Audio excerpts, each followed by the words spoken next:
Hello বন্ধুরা, সবাই কেমন আছেন? আশা করছি সবাই ভালো আছেন। তো আপনারা অনেকেই আমার ফেস ছাড়া ভিডিওগুলোকে মিস করতেছিলেন, তার জন্য আমি ভাবলাম যে এই ভিডিওটা ফেস ছাড়াই বানাবো। তো এই ভিডিওতে আমি আপনাদের সঙ্গে আলোচনা করব খুবই একটা ইম্পর্টেন্ট বিষয় নিয়ে, সেটা হচ্ছে স্পন্সরশিপ। আপনারা অনেকেই জানেন 2025 সালে আপডেটের পর কিন্তু স্পন্সরশিপ করা খুবই টাফ হয়ে গেছে। ভেবেচিন্তে স্পন্সরশিপ না করলে চ্যানেলে স্ট্রাইক চলে আসতেছে, মানে যে কোনো স্পন্সরশিপ করাই যাচ্ছে না। তো এই ভিডিওতে আমি আপনাদের স্পন্সরশিপ নিয়ে A to Z ইনফরমেশন দেবো। কোন কোন স্পন্সরশিপগুলো করা যাবে না, কোন কোন স্পন্সরশিপগুলো করা যাবে, কোন কোন স্পন্সরশিপ করলে স্ট্রাইক আসতে পারে, সমস্ত কিছু। এবং নতুন চ্যানেলের জন্য সঠিক নিয়মে কিভাবে স্পন্সরশিপ পাবেন সেটাও এই ভিডিওতে আমি আপনাদের সঙ্গে শেয়ার করব। তো চলুন ভিডিওটি শুরু করি। আগে কি হতো, অনেক কোম্পানি বা ওয়েবসাইট ইউটিউবারদের প্রমোশনের জন্য টাকা দিত, যেমন গেমিং ওয়েবসাইট, ক্রিপ্টো প্রজেক্ট বা VPN অ্যাপস। কিন্তু বর্তমান ইউটিউব অনেক সতর্ক, কোন ব্র্যান্ড ইউজারদের স্ক্যাম করছে কিনা, অবৈধ সার্ভিস চলছে কিনা, অথবা ইউজারদের তথ্য চুরি হচ্ছে কিনা, এগুলোর যে কোনো একটা হলেই ইউটিউব সরাসরি স্ট্রাইক মেরে দেয়, আর সেই স্ট্রাইক মানেই চ্যানেল শেষ। চলুন এখন দেখে নিই কোন কোন স্পন্সরশিপগুলো ঝুঁকিপূর্ণ। নাম্বার 1 হচ্ছে ক্রিপ্টো, NFT বা বেটিং অ্যাপ। এগুলো কিন্তু প্রমোশন করা যাবে না। নাম্বার 2, এমন অ্যাপ যেগুলো ইউজারদের ডাটা কালেকশন করে রাখে, এইসব অ্যাপেরও প্রমোশন করা যাবে না। নাম্বার 3 হচ্ছে এমন VPN বা ডাউনলোড সাইট যেগুলো নিজস্ব কপিরাইট সমস্যা আছে, সেগুলো কিন্তু প্রমোশন করা যাবে না।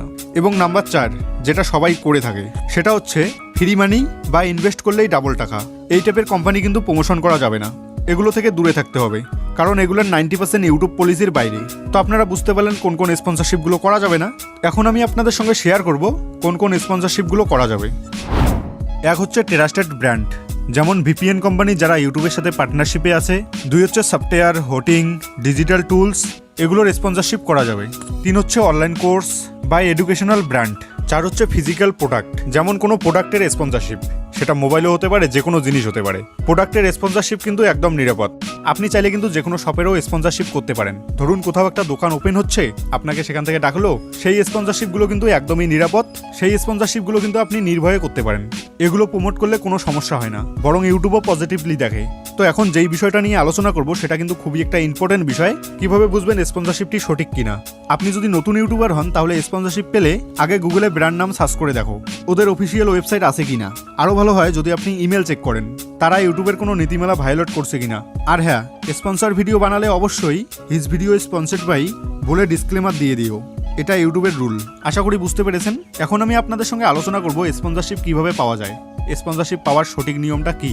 আপনি হয়তো অনেক বড় বড় ইউটিউবারের ভিডিওতে দেখেছেন, তারা কিন্তু অনেক অ্যাপের কথা বলে যে এই অ্যাপে যাও, এই অ্যাপে গিয়ে ব্র্যান্ডের সঙ্গে যোগাযোগ করো, তাহলে কিন্তু স্পন্সরশিপ পেয়ে যাবে। তো আমি আপনাদের বলবো এরকম করার কিন্তু কোনো দরকার নেই। আপনার চ্যানেলে যদি ভিউজ না আসে, আপনি যদি ব্র্যান্ডের গিয়ে পায়েও পড়েন, তাও কিন্তু আপনাকে স্পন্সরশিপ দেবে না। স্পন্সরশিপ পাওয়ার জন্য আপনাকে কি করতে হবে? আপনার চ্যানেলের দিকে ফোকাস করতে হবে, অর্থাৎ আপনার চ্যানেলে রেগুলার কাজ করতে হবে, ভিউজ নিয়ে আসতে হবে, তাহলে কিন্তু ব্র্যান্ড আপনার সঙ্গে নিজে থেকেই যোগাযোগ করবে। আর স্পন্সরশিপ সঠিক নিয়মে পাওয়ার জন্য কি করতে হবে? আপনার যে ইউটিউব চ্যানেল আছে, ইউটিউব চ্যানেলের যে অ্যাবাউট সেকশনটা আছে, সেখানে কিন্তু ব্র্যান্ড কন্ট্যাক্ট করার জন্য ইমেলটা দিয়ে দিতে হবে, তাহলে কিন্তু ব্র্যান্ড আপনার সঙ্গে যোগাযোগ করতে পারবে। আপনারা হয়তো অনেক বড় বড় ইউটিউবারের ভিডিওতে দেখেন, তারা কিন্তু বলে যে এই অ্যাপ থেকে ব্র্যান্ডের সঙ্গে যোগাযোগ করো। এগুলো কিন্তু আমি বলবো ফেক ভিডিও। তারা কিন্তু নিজেরাই তাদের চ্যানেলের অ্যাবাউট সেকশনে তাদের জিমেল অ্যাড্রেস দিয়ে দেয়, সেখানে কিন্তু ব্র্যান্ড তাদের সঙ্গে যোগাযোগ করে, তারপরেই কিন্তু তারা স্পন্সরশিপ করে। ওকে, আপনাদের কিন্তু ভুল ধারণা দিয়ে দেয়। তো আপনাদের এটাই বলবো, আপনার চ্যানেলের অ্যাবাউট সেকশনে ইমেল অ্যাড্রেসটা দিয়ে দেবেন এবং নিজের চ্যানেলে ভিউজ আনার চেষ্টা করবেন, তাহলে কিন্তু ব্র্যান্ড আপনার সঙ্গে নিজে থেকেই যোগাযোগ করবে। আশা করি আপনারা বুঝতে পেরেছেন। তো ভিডিওটি আর বেশি বড় করবো না, আশা করি ভিডিওটা থেকে কিছু বুঝতে পারলেন। ভিডিওটি যদি আপনার কাছে ইনফরমেটিভ মনে হয় তাহলে ভিডিওটিতে একটি লাইক করে দিও এবং চ্যানেলটিকে সাবস্ক্রাইব করবে কি করবে না সেটা আপনার ব্যক্তিগত ব্যাপার। তো দেখা হচ্ছে নেক্সট ভিডিওতে, ততক্ষণ সবাই ভালো থাকবেন, বাই বাই।